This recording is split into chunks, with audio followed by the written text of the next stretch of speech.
sleep. Something's gonna bring the change. Journeys we are meant to take. Something at the edge of space, calling us to fly away.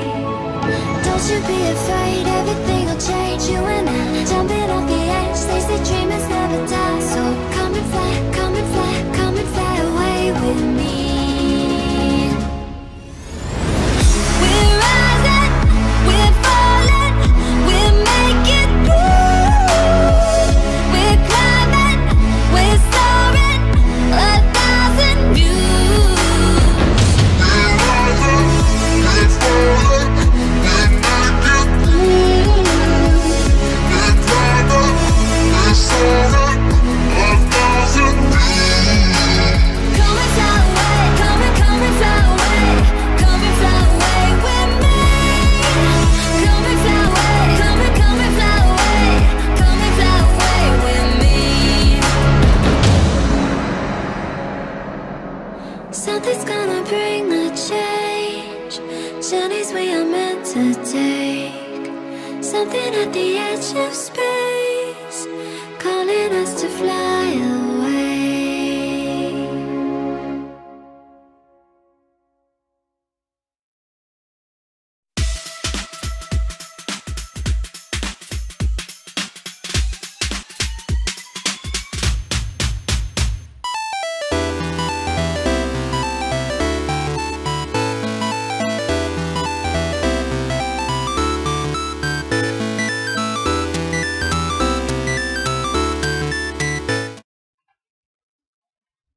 And loaded.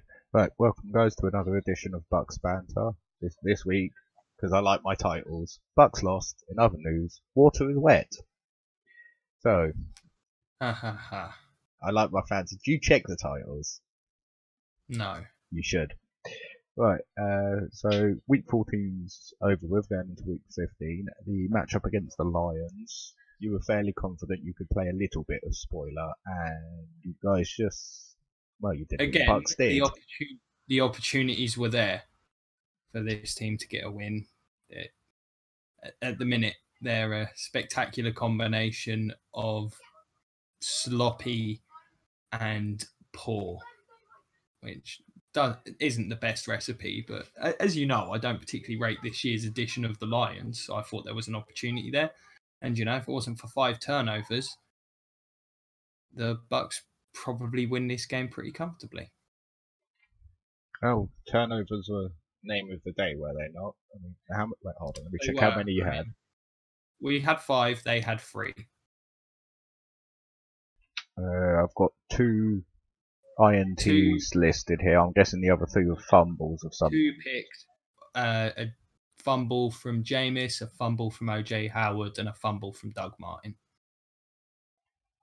Oh, okay, because the Lions turned it over twice. 3 times. They had Do they have a fumble as well? They had a fumble from Eric Ebron and the 2 interceptions. Yeah, you see, this box score on the NFL site is rubbish. It doesn't This actually. is what I'm here for, to remember. Yeah, I know.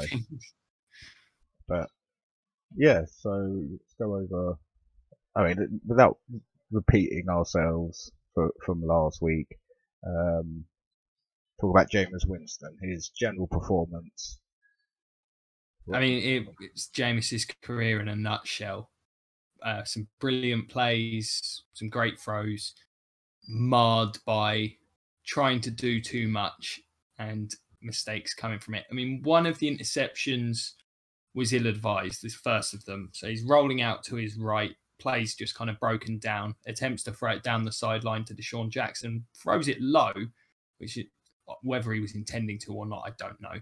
And Darius Slay makes a really good play to get the pick, but it was a very poor decision to make that throw. However, the second one was a full-blown just brain fart.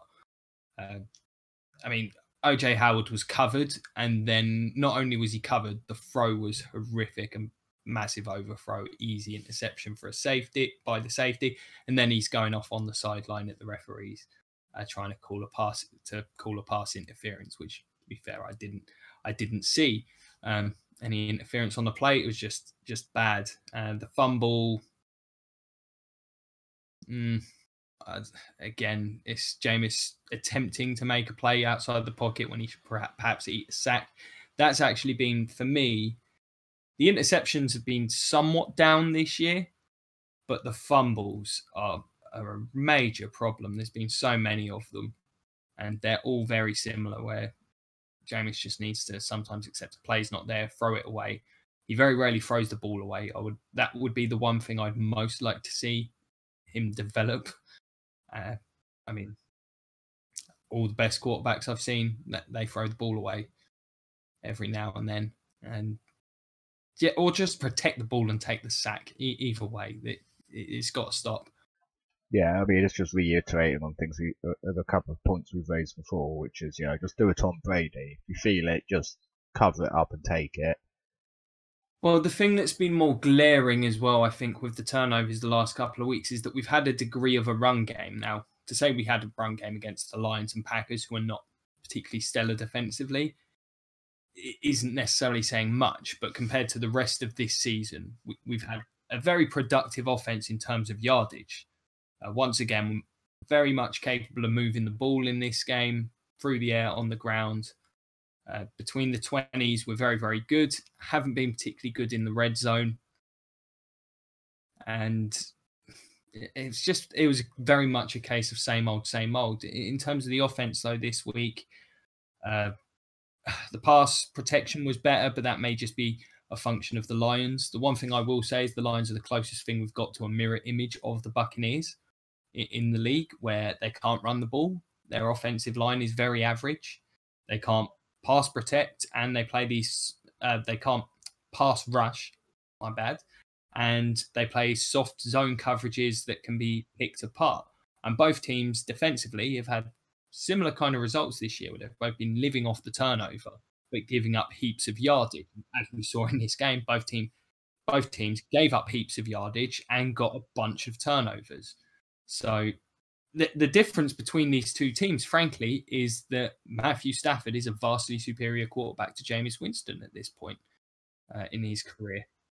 And even though Stafford had a few brain farts in this game, I mean, there really wasn't much in it, frankly. The Bucs could have won this game. It was a bad game of football, to be honest. But once again, the Bucs doomed by a slow start. They actually got a touchdown in the first quarter this time, but then proceeded not to. Oh no, they didn't. They got a field goal. Yeah, they proceeded not to score.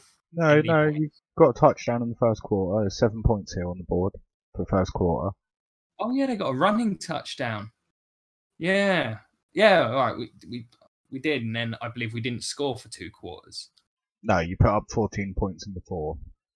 Yeah, once again, I mean, Jameis Winston in the fourth quarter, I can't criticise too much. He's generally very good in that quarter. The problem has been the other 3 quarters. Well, I mean, yeah, very disappointing. And I'm sure you saw the stories with regards to Jameis and Dirk Cutter. Yeah, but it's understandable. The quarterback being frustrated. I mean, looking at the stats here, I mean, in all fairness, he spread the ball around a fair bit. Jackson and Evans, quiet as ever. Yeah, that receiver pairing just continues to disappoint.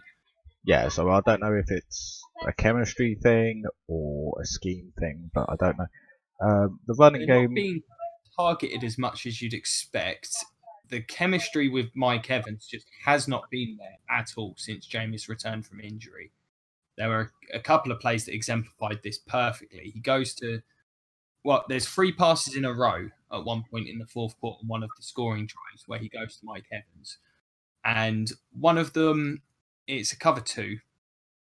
Evans beats his man and continues going up the field, down the sideline, and Jameis goes to throw the ball to the inside. Now, frankly, either way, the pass was going to work. It was just a case of them being on the same page. He was wide open. It was a pretty easy throw. And, one mind thinking one thing, the other thinking another. And then they do the exact same thing on the following play. And then they hurl it deep and get a pass interference on a horribly underthrown ball. So that should have been a touchdown. didn't really matter in the end because the Bucs did score on that drive. But that sums it up. There was another play where Deshaun Jackson could have scored a long touchdown. And to be fair to Jameis on this one, it's actually a decent throw, slightly overthrown, but he's got pressure right in his face. He couldn't step into the throw properly, and it was inches away from being a completion. But, you know, that's been the story of the season in terms of the Buccaneers throwing the ball deep down the field. Yeah, I mean, stick with the offense as well. The rushing seems to be a bit better. It's not great. I mean, you got. I mentioned it last week. You got 5 ball carriers, but we'll stick to the main ones. You got Barber at 58 yards, Martin with 26, and I'm guessing an end around was run with D-Jax for 23. It was indeed an end around. Yep, and Charles Sims had a couple of carries in there as per. I don't know if Jaquiz saw any in this game, but either way, Peyton Barber looks to me like, at this moment in time, the best option this team has running the ball. I mentioned it last week that he looks really good. It's not hard to look good considering, well, compared to the rest of our running backs this year, because the run game has been a disaster. But it's not necessarily that I'm bagging on or ragging on Doug Martin here. It's that what we see from Peyton Barber at the minute is what this team needs from a running back, because the holes and stuff, they're just not there. We just need someone who can, you know, take that contact 1 or 2 yards down the field and actually make some extra yards out of it. And that's what Barber's been doing. Although he did show some really nice vision and make some great cuts in this game, he certainly looked like the best option.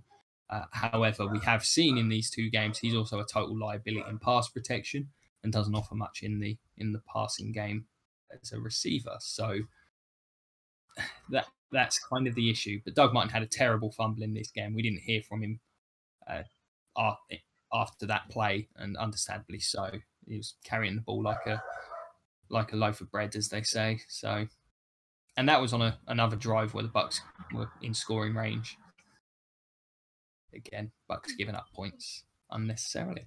Yeah, so basically all the basic mistakes that a team can make to lose, you made them.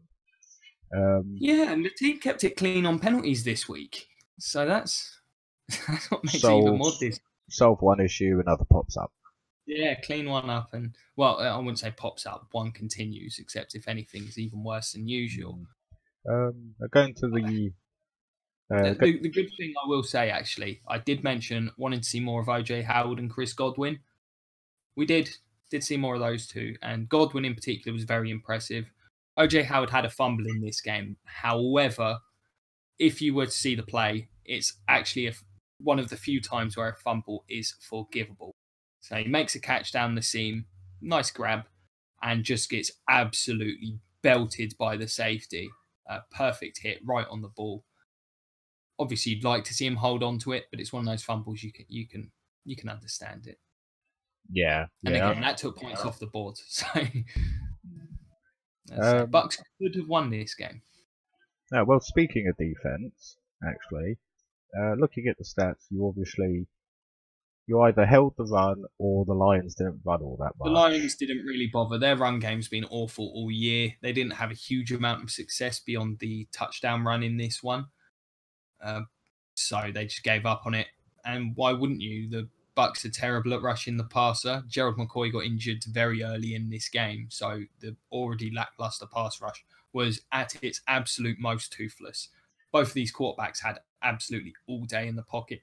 Yeah, but the difference, and as a result, Stafford was basically able to do whatever he wanted. Yeah, I mean the difference here being obviously Stafford giving him a lot of time ended up. I mean, if you compare just the top receivers, you've got Ebron 94 yards. Golden Tate 85 yards, 1 TD, and then the rest of them are 60s odd. So they ran a fairly good passing game against you, and it's obviously worked. Well, yeah, this Bucs pass defense is terrible. Yeah, I mean, I wouldn't really give too much credit. Stafford played an okay game. He had a couple of brain farts as well, especially the second interception. That was just as bad as anything Jameis threw in this game. So Stafford played an efficient game, but it was by no means a great game. A lot of these were guys that were wide open, because honestly, if you watch this game, he had absolutely all day to throw it.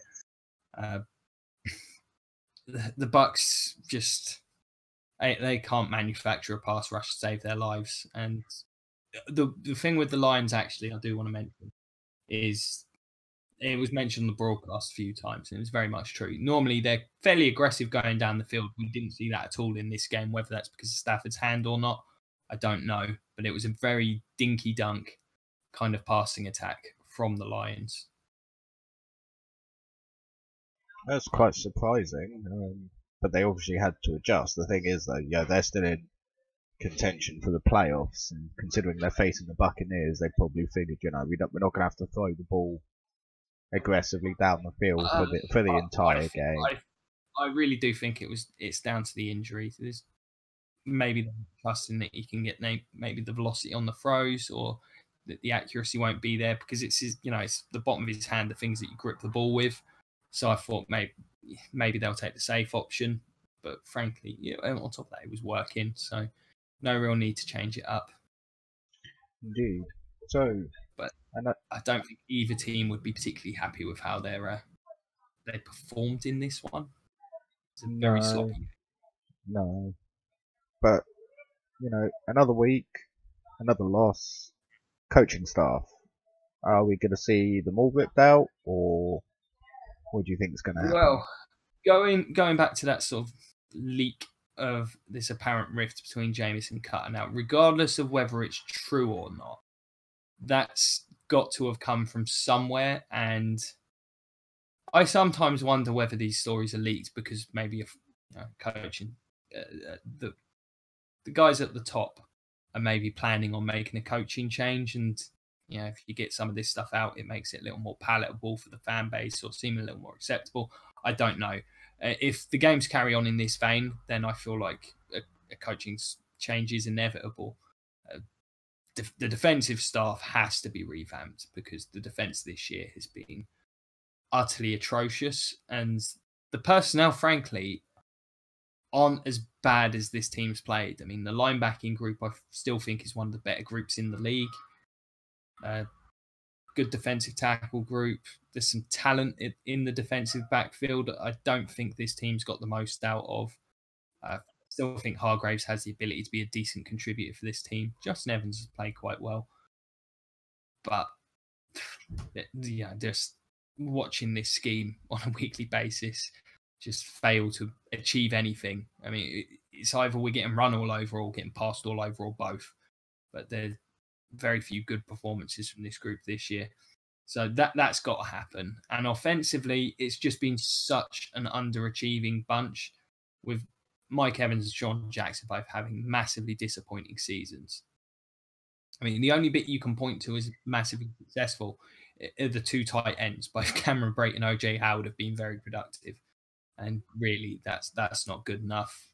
I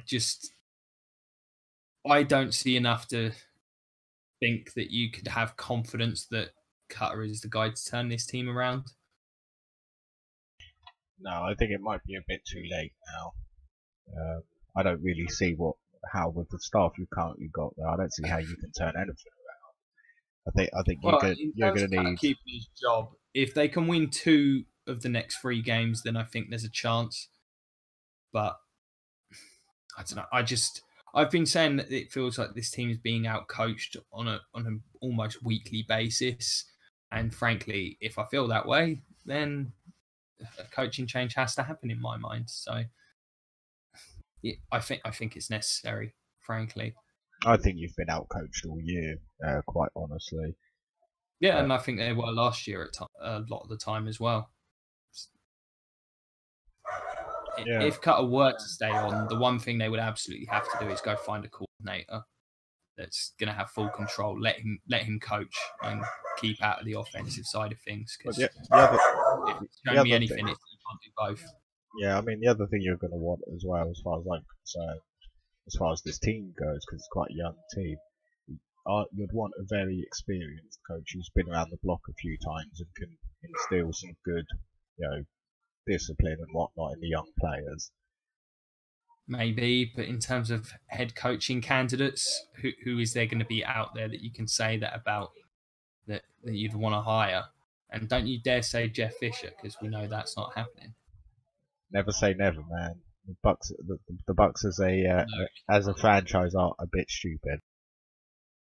There is absolutely no chance of that happening. Hey, in all fairness, going to 500 would be a massive improvement over your current performance. When was the last time Jeff Fisher finished 500? He finishes around 500. 7-9, and it's not good enough. Compared to your current record. And last year we were 9-7, which is better than Jeff Fisher's done in the last 6 or 7 years. So I think last decade. And also, we saw the whole development of offensive players whilst Jeff Fisher was in charge. There was development of offensive players. Precisely. So the Bucs are kind of looking that they need a coach that can do that, and we definitely didn't see that. Well, there's always offensive coordinators around the league looking for head coaching jobs. So. There'll be names. There's always names, but we'll see what happens. Indeed. That's if they even get rid of anybody. Yeah, this is true. They should, but it comes down to whether or not they do. Yeah. I've the last couple of weeks have been utterly convincing to me to lose games in the fashion they have, and there's been no improvement over the course of this season. If anything, the team seems to be getting worse. Yeah, definitely getting worse. Agreed. Right, so that should be about everything. Well, we've got to talk about next week's game. I always forget next week's game. Right, so going into week 15 now. Season's starting to draw to the close. You've got the Falcons who are surging forwards right now. Honestly, I thought they were beat the Saints. They're making a push. They just about beat the Saints. Yeah, but they're making a hard push now. They're lucky they injured Alvin Kamara. Well, that is a different game with him on the field. Yeah. Well, the Falcons are making a hard push to make the playoffs. They're still in the hunt. They're in it. They're in it. They can't afford a loss here. No. So, do you think the Bucs can slow them down and just play spoiler, or are you going to get outcoached again? They'll probably be outcoached. It's just, you're quite high on this year's Falcons. I'm not. I do think the Bucs could win this one. They're going to have to play a clean game for once, but I think if they do, they certainly could. I mean, saw Matt Ryan I thought he had a really poor game last week against the Saints.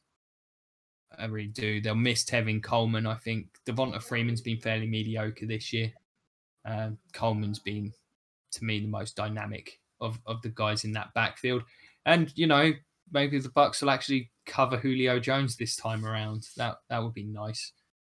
But that game wasn't too far off the first time round. So they certainly could. Falcons defensively don't impress me much. They've got some nice players in the secondary, but I don't particularly rate the front seven beyond Deion Jones. And offensively, they've been very average to me this year. Not particularly outstanding group. So there's a possibility the Bucs win this one. It's on Monday night. Players are always more motivated for the big primetime games. And this team really does need to salvage themselves some pride. It's been a miserable last few weeks. Indeed it has. Finding ways to lose like they have. The Chargers are on a win streak now. We seem to have caught whatever it was that they had at the start of the season. Yeah, I mean, to be honest though, I don't see... And players are dropping like flies. So yeah, we've caught Charger syndrome. Yeah, I mean, I don't see Tampa even remotely challenging Atlanta in this. I've got to be honest. I know you're at home and it's Monday night. I get that, but I think you're giving the Falcons too much credit. I mean, bear in mind when they were playing in Atlanta a few weeks ago, that the Falcons didn't put that game away until the final minute. Yeah, but at the same time, Atlanta have got everything to lose, and Tampa are just basically... Yeah, that was true when they played last time, and the Bucs still nearly pulled it out. obviously the Falcons should be favoured to win this one, but they're just not that impressive a football team. They're really not. I think when you look at the NFC field this year, if they get into the playoffs, it's because they start playing really well, which is something they haven't done. And I still think they got pretty lucky, especially with Matt Ryan throwing 3 picks to beat the Saints last week. Yeah, I mean, looking at what the Falcons have got left, they've got you, the Saints, and the Panthers. They're all divisional games. Oh yeah, it's all divisional from here on out for all 3 of those teams. So yeah, and just checking. It's certainly interesting. And I don't think if you look at the Saints and you look at the Panthers, they both have. There's just like the Panthers' defense is absolutely outstanding. They're one of the best units in the league this year. The Saints are just a good, balanced team this season. What are the Falcons? Maybe slightly above average. Yeah, but I don't think they're at the same standard this year as those other 2 teams. Yeah, but I think the Falcons are going to be playing to steal that 5th seed away from the Panthers. Yeah, I can't see it. Well, at the moment, I think if the Falcons make it in, they make it in with the other team in the NFC South. I think the Falcons. I don't think they're going to catch either the Saints or the Panthers. But if they do make it in, I think perfectly realistic to me that they actually. To be honest, NFC South, because the Packers could drop a game. They've still got to play the Vikings, and we don't know what Aaron Rodgers is going to look like. I wouldn't be surprised to see the Seahawks drop a couple more games because, frankly, they're decimated by injuries, and Russell Wilson can only do so much. Yeah, I mean, but looking at it realistically, the only team the Falcons can hope to catch is the Panthers. The Saints, the last 3 games for the Saints are just too easy. They got the Jets, the Falcons, and the Bucs. So, at being generous, they'll go 11-5. Panthers have got the Packers with Aaron Rodgers, the Bucs, and the Falcons. So that final seed, that 5th and 6th seed, could be decided by that last game. Yeah, it could come down to that Panthers Falcons game. But yeah, I mean, I expect the Panthers to lose this week, and I do expect the Falcons to win. So we could see a minor bit of a shake-up. But you never know. Maybe. It's certainly been a really good division outside of the Bucs this year in terms of the playoff race. I still don't think the Panthers are that good. I think the Falcons are better. But anyway, this is for another time. I don't think you've watched enough of the Panthers. They're just the Panthers are a strange team to watch this year. Well, their offense is strange to watch. Yeah, because it is just fits and starts, but defensively they're really outstanding. Yeah, and to me, this is just a general football point. I would rather be a team with one absolutely exceptional side of the ball than to be a team that's somewhat middling in both areas. I would take the outstanding top 5 offense or defense over what the Falcons are offering. Yeah. But this is only teams like the Ravens, the Panthers this year, even the Seahawks, who are a great defensive team with a quarterback that can somehow win games on his own. But this is stuff that's giving disrespect to the receiving group there. But well, this is stuff we can cover tomorrow when we do the podcast. It is. So as for the Bucs, I'll just give my sort of final thoughts on this. Continue playing the young guys. I think the Bucs definitely need to feature Chris Godwin and OJ Howard, much like they did in this game.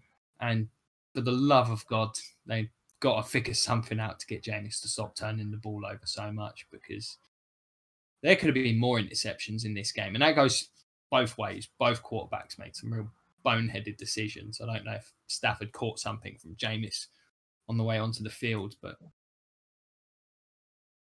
yeah, it's all about the development of the young offensive players and the defense. It was just nice to see him stop someone consistently in one of these next 3 games. Hold a team to like 10 points or less. That would be nice. Well, that will be it from us for today then. As I alluded to earlier, podcast tomorrow, hopefully with all three of us as normal, if not at least me and Conboy. Going into week 15, very, very important week. There's many clinching scenarios to talk about for teams in the AFC and the NFC. Pretty good games. Once again, the NFC is just full of interesting matchups and good games, and the AFC has the one. Exists. It exists. Yeah, there's only one good AFC matchup next week. But anyway. Are you on that Chargers bandwagon yet, by the way? No, I still think they'll fuck it up somehow. But that's what they do. Dropping an F-bomb, Quinch. Yeah, well, it's despicable. It happens. Anyway. Well, that means we're demonetized again. Right. Anyway, so... monetizing's not happening through YouTube, let's face it. No. Anyway, right, so we will see you tomorrow. Obviously, follow the Twitters for updates on when we are live streaming, or subscribe because YouTube will hopefully notify you as well. So yeah, that's it from me. Anything to add? No, that's just it. Yeah, as always, like, share, subscribe, check out Patreon, which I will update one day. Stop saying. I'll make it everyone's Christmas present. That's the plan. Anyway, we'll see you tomorrow. Have a good one, guys.